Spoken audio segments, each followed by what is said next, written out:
We want to get the 2020s started. So the 2020s are very much about letting the delegates participate in the conference. So these are people who have voluntarily given up the time to do a presentation. So the idea is that there are 20 slides, 20 seconds per slide. We've got a video at the end as well that kind of fits in with the format. I'm going to hand over to Bob, who's our kind of first 2020 presenter. Okay, thank you. My name is Bob Booth. I'm the Communication Manager for the IT department at the University of Sheffield. The department's called KICS, and ultimately I work for Christine Sexton. I'm going to talk about comms and digital transformation, which, amongst other things, predicts the end of a lot of the kind of work that I do. Now, I do comms, you do comms, we all do comms. At Sheffield, we've gathered all of the comms teams' functions together into one team. And we take a holistic view of every aspect of comms across the department, across services. We make sure that all messages are consistent in terms of style and tone, and we make sure that every important message is signed off by the executive. And we're all going digital. This is spearheaded by gov.uk, who say that it's no longer okay just to put out a rubbishy service and then expect comms people to persuade people to use it. The best way to get things done is to choose a service and make it easy for people to do. So that's what we're going to do, but what does it mean? Well, we used to hand out leaflets at open days, persuading students that our learning spaces are good. Now we do VR headsets so they can see for themselves and form their own opinion. This time last year, Lancaster showcased the Google Cardboard. Do you remember this? This is now what we put out on open days. We give these so that students can take home and enjoy our VR tours. And our VR tours include a Google Street View type walk around our learning spaces. They include a gamified treasure hunt to encourage students to look at all of the best rooms.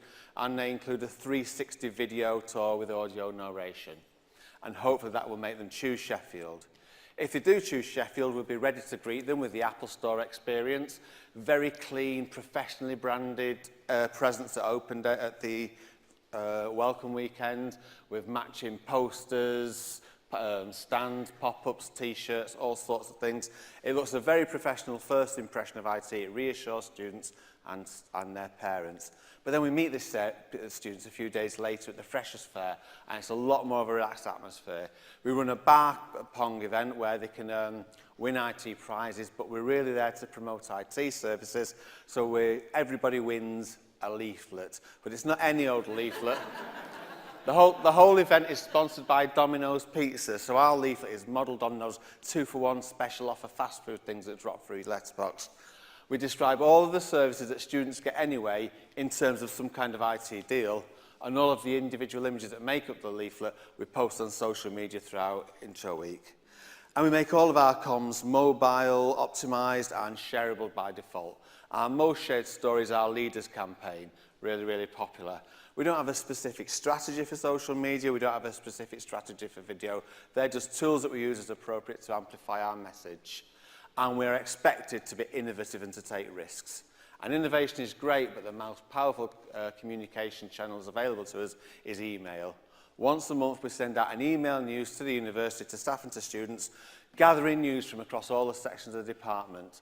Very short paragraphs. It demonstrates that we're doing a lot of work, and it demonstrates that we're committed to not spamming people. What happens next? Yeah, if we want to change behaviours, no email news, we run campaigns. So we had problems with students reserving spaces in our learning spaces, leaving bags on computers overnight. So we ran the Is It Ever OK campaign to get them to think about their behaviour. We used Idea Scale and posted three thought-provoking ideas on them and asked students to think about that. So they discussed that, and we also invited them to submit their own solutions, to add comments on their own solutions, and to vote the solutions up and down. And we implemented their most popular solution, which was a study break. And consultation is at the heart of our service improvements. We're big fans of TechWell. TechWell is a sector-wide survey where the questions are fixed and the analysis is built in. It asks respondents, what levels of service would you ideally like? What would you be prepared to accept? And what do you think you're getting at the moment? And then we can benchmark our results across the sector. I can't recommend it enough. One staff comment compared our services to the Stuff That Happens cartoons. I've added a fourth box there that reflects the necessity that sometimes have of describing in minute detail every little sort of factor on a form. So we now work with developers to make things lovely and clean and fresh, and something like the services that we've just heard about. And we've had some success stories. We've simplified and standardised our sorry pages, and we're working again with help desk. People told us that their comms was a little bit too technical and it used ill-fitting templates that just didn't fit. So again, it's about working with people and bringing more of the comms thought back into a central team. And as long as the culture and the way that we do things changes, we need to bring staff along with us. So as soon as new staff arrive, we drop an induction video in their inbox that tells them about the values that we have, the type of IT service that we run, and the freedoms that we had. Our training team delivered an excellent IT induction for people, but it was once a month and sometimes it was too late and incorrect perceptions had already set in. And to keep them engaged and buy into our services, we try and make our stories of services under development as interesting and engaging and shareable as possible. We use infographics, and our vision is that any major change and any service output won't come as a surprise to any member of staff or student who's taken an interest. And at the end of the year, we put out an annual report. That used to be a stuffy PDF document, very formally written, and now we just deliver our outputs, set against a backdrop of scrolling images and videos. The language is deliberately understated because, again, we're not persuading people that we're great. We're just detailing what we do and making them make their own decision. And our comms philosophy is summarising our strategy. We don't have social media or video or anything like that. We have a single sheet strategy that summarises our value and visions and the relationship we want with the university. And that's how we do comms at Sheffield, but I'd love to know how we do comms elsewhere in the university. Sometime after this, we'll be planning next year's conference, and I'd love to have more comms stories in it to see what other people do. So get in touch if you've seen something great, if you do something great, or you've got ideas about how we can showcase comms at a conference. And let's amplify, turn up the volume on our comms. Thank you.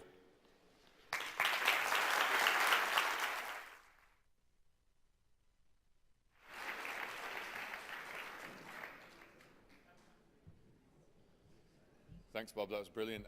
Sally's up next. Once she's finished getting a tech sorted.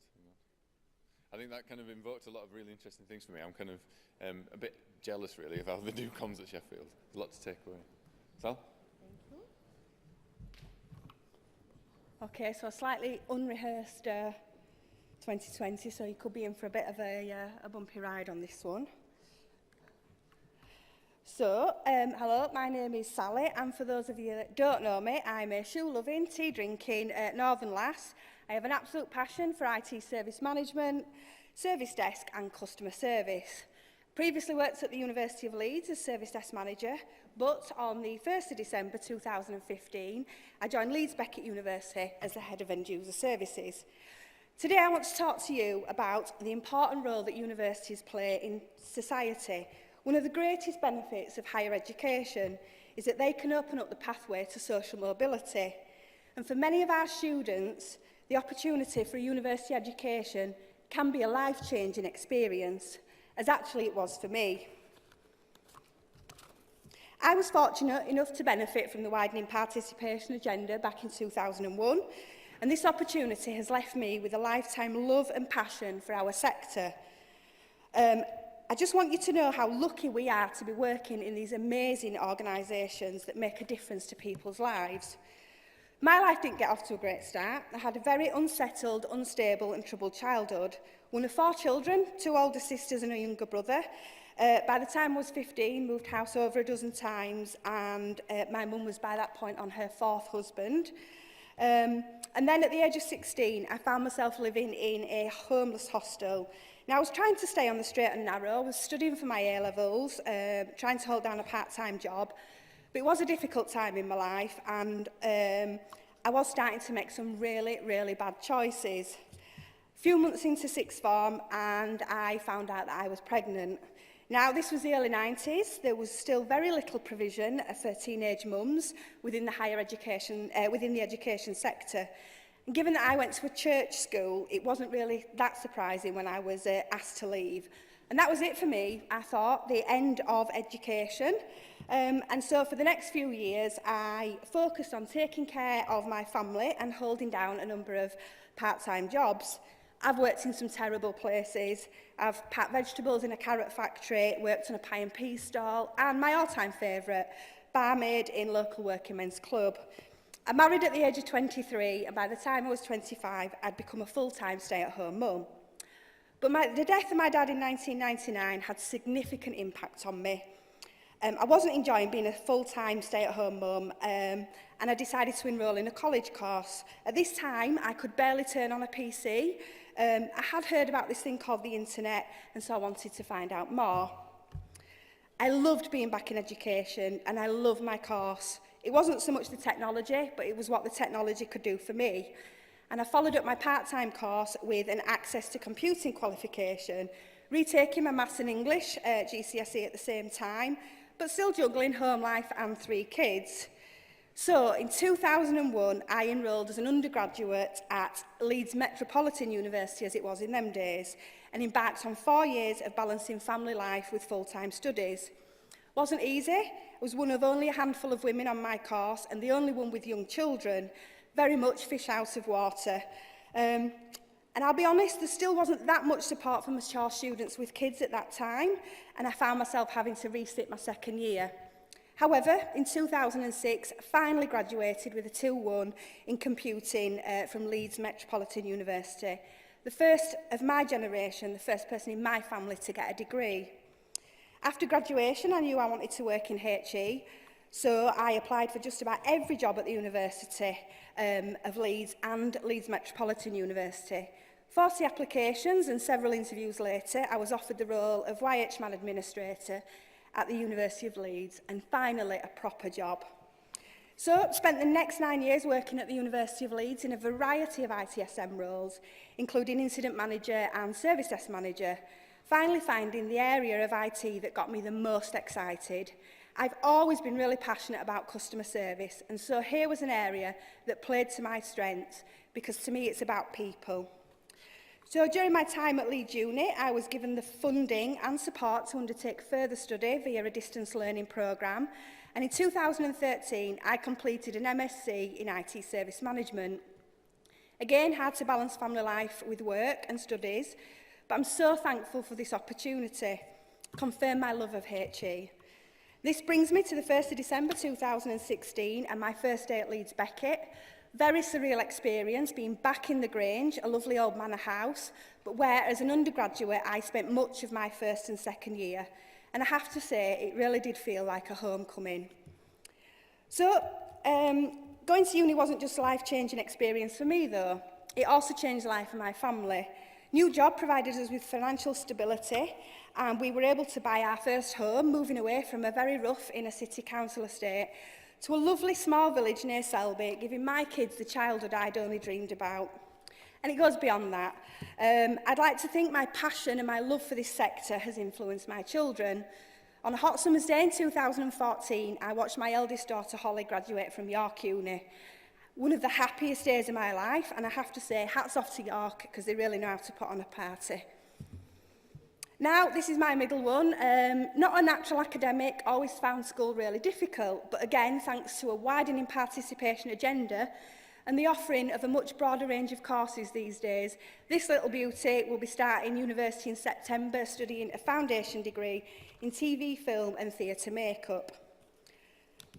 So, I'm sure I'm not alone when I say this, but my 2 favourite times of year are September, start of term, and graduation, when our campuses are filled with potential and hope and pride and love.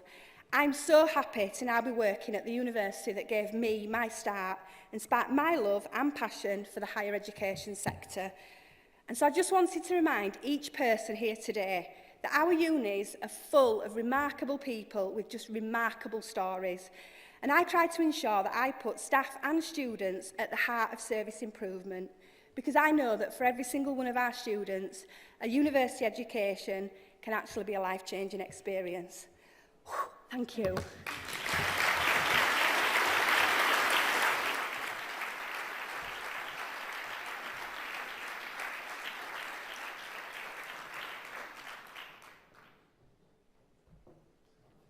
Thanks, Sal. That was a really kind of heartfelt reminder about why universities are so amazing and kind of resonated why I love the HE sector.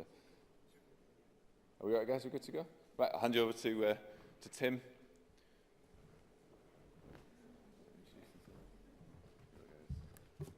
Thank you very much. We're here today to talk about that never-ending battle between ICT and academics.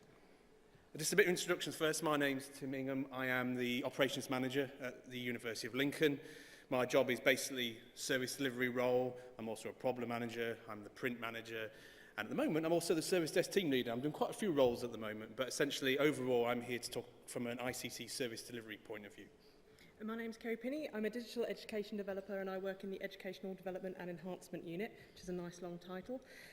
Please, as we're going along, please feel free to sort of tweet us any comments or thoughts that you have on our presentation as we're going along. So really what we've come to talk to you about today is kind of, seems to have been the theme today. Maybe if we'd known that beforehand, we would have changed our thing slightly. But really it's about the different kind of people that we look after at university. So we've got staff who have differing roles. They're academics as well as researchers, so they teach as well as research. So that's two things we have to kind of try and look after. And then we also have students as well. I think it's interesting today that the sort of the customer thing came up again and whether we like that term or not. And I think generally in HE, we kind of don't like that.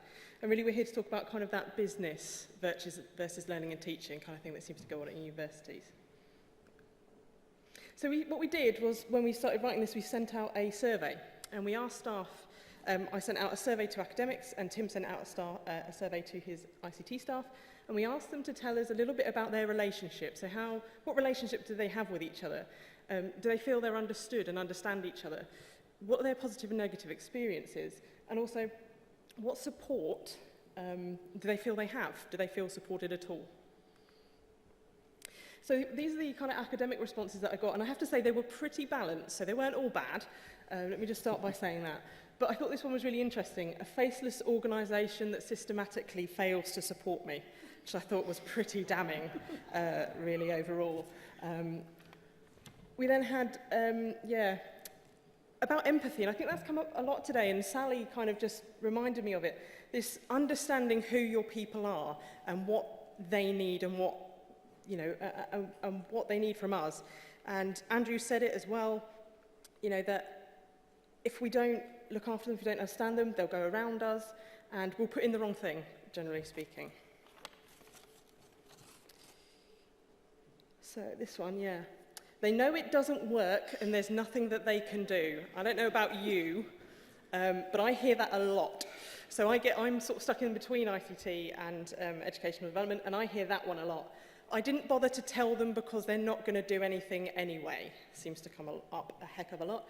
And I think we can all agree that that's kind of not what we would want our staff to be saying. ICT need only ever need to know about issues I have with their equipment or network. I thought this was quite disappointing, actually, because it kind of suggests to me that they don't feel that ICT is approachable. They're just there to fix stuff. So they're not going to go to you and say, I'm interested in doing this. What can I do? I'm interested in doing this. What do you have? What's out there for me to use? I thought that was quite disappointing, really.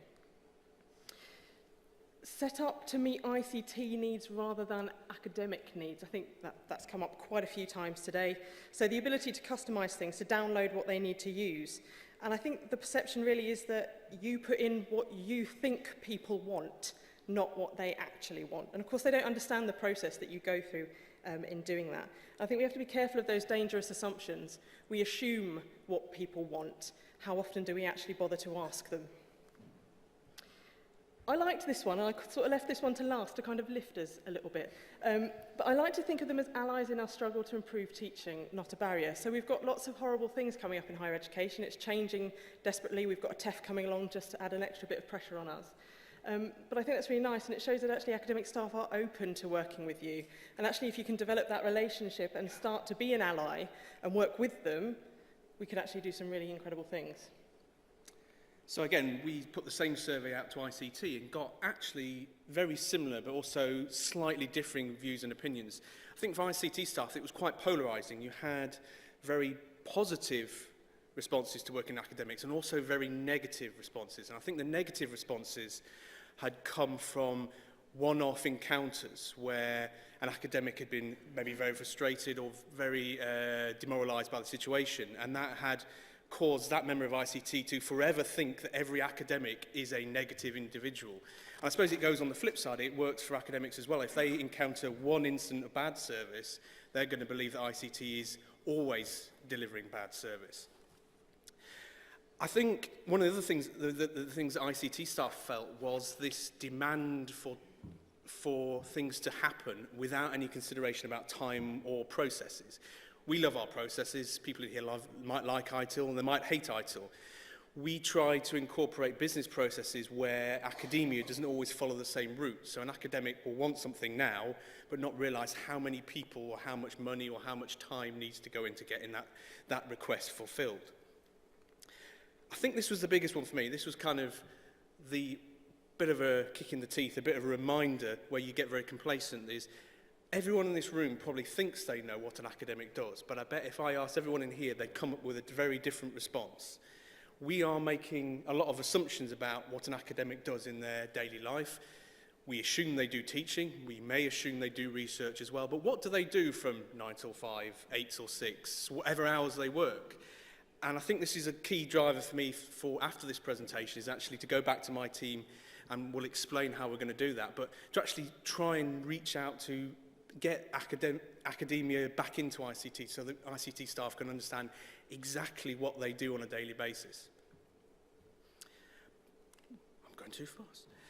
Again, it's about time and resource. I think that was the main driver for my team is that we're a small ICT team delivering a heck of a lot of services to an ever-growing, ever-increasing university.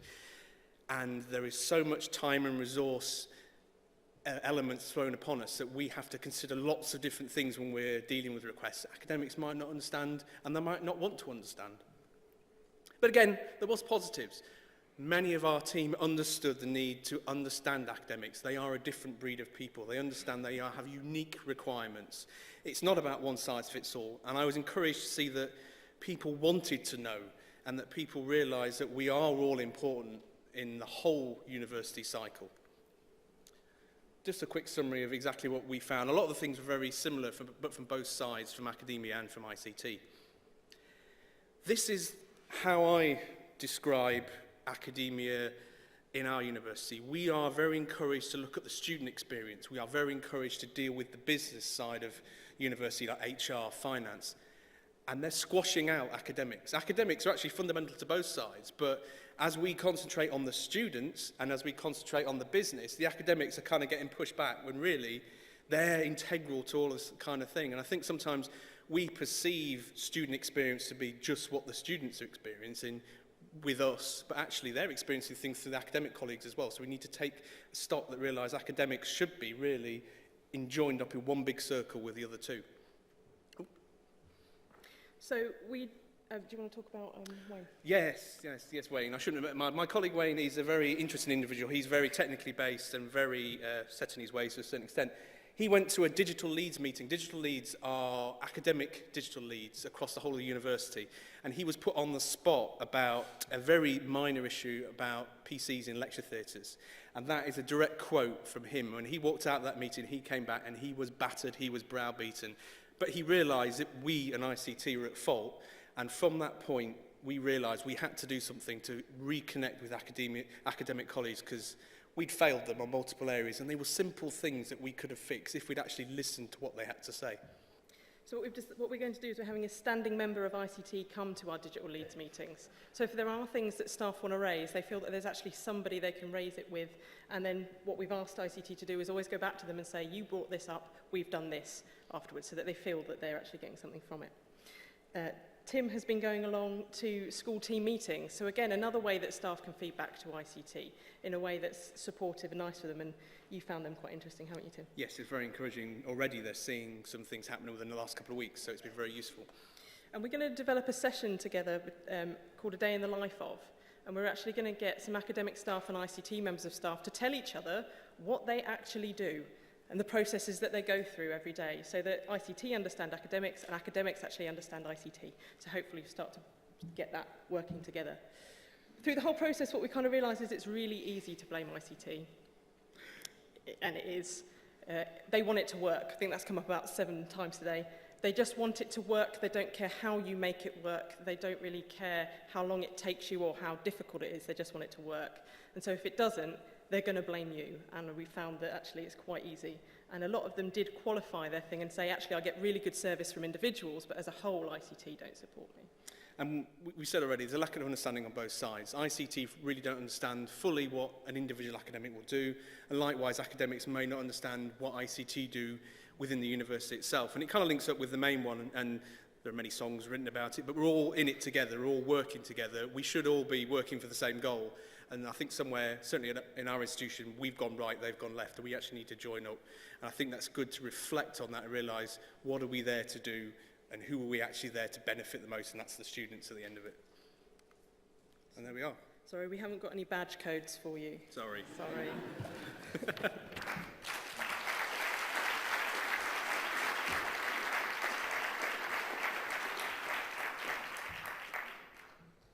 So the last 2020 is a video, so I'll just start that and we'll kind of...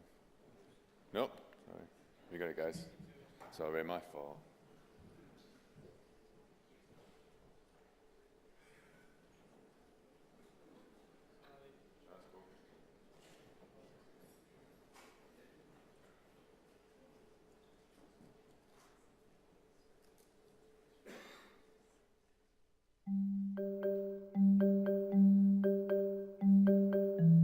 Welcome to Leeds Beckett University, a big friendly place with big friendly buildings. Oh, here's Adam now. Wait for us, Adam. Okay, mate, maybe dial it back a bit. With a keen focus on customer service, our newly redesigned IT service desk areas can be found on both campuses. We've put Andrew at the front here because his glasses make him look the smartest. Oh, I wonder what Bill is doing here. Oh, he's pointing at something.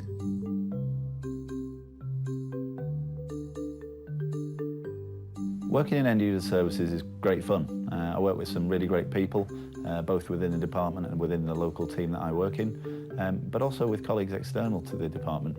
We get to meet lots of people on a day-to-day basis, and no 2 days are the same. There's a lot of satisfaction that we can also gain from being able to help people who are having problems in whatever format that they are. As our newly designed IT service desk areas incorporate both IT and AV, they're a one-stop shop for all your techie needs. Here's a handsome chap learning out some media equipment. Notice how our friendly staff are keen to help, they don't send him somewhere else or make fun of him for wearing shorts. Every day is different. It's not the same day. You're getting a lot of different questions, you're meeting a lot of different people from different backgrounds. So that really excites me, and causes a lot of drama at times, but it's it keeps you on your toes. That's what I like about it, basically.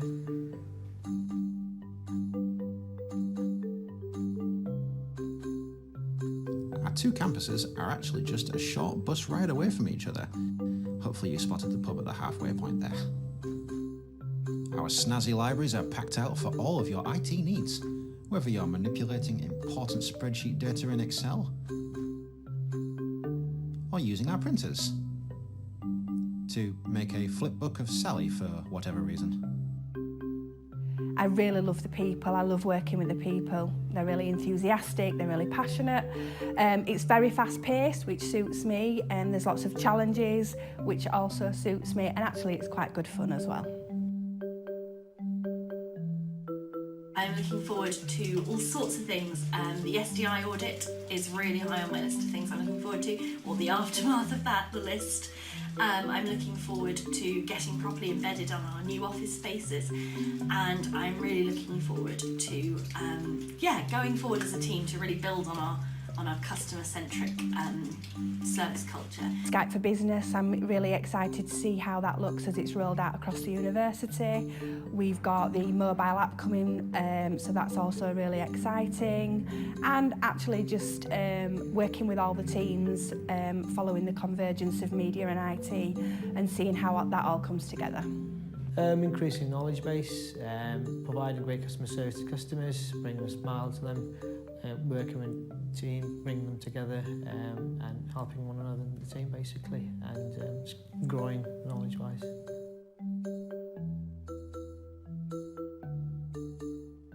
Oh, he makes it look so easy, doesn't he?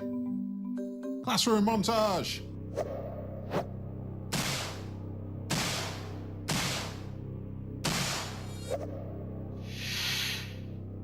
You can see here our lovely spacious classrooms, which have done away with the old chalk and slate routine and popped in some extra screens instead. You may also notice... Hey, excuse me, I'm trying to answer this question. Cheeky. Well, in the last 12 months, we've gone through a departmental restructure and it's had its own challenges. It's been fun, challenging in its own way, but I'm looking forward to more of the same, actually working with some great people in the team, seeing them develop, and with that, trying to develop the service further.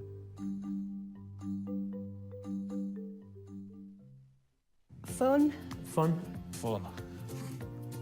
The people, Teamwork. Enthusiasm. Responsibility. Challenging. the variety. Satisfaction. Fast-paced, which is 2 words, so I'll just say fast. And it's fun.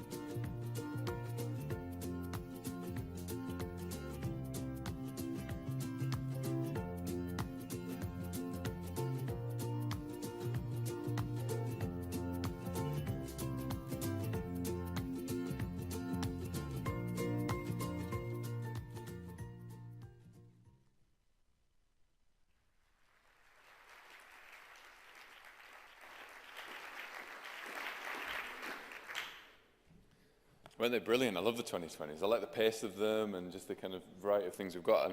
And I just tweeted that I think the judging for the award for the best 2020 is going to be very difficult this year. I'm going to spend the next few days over that one.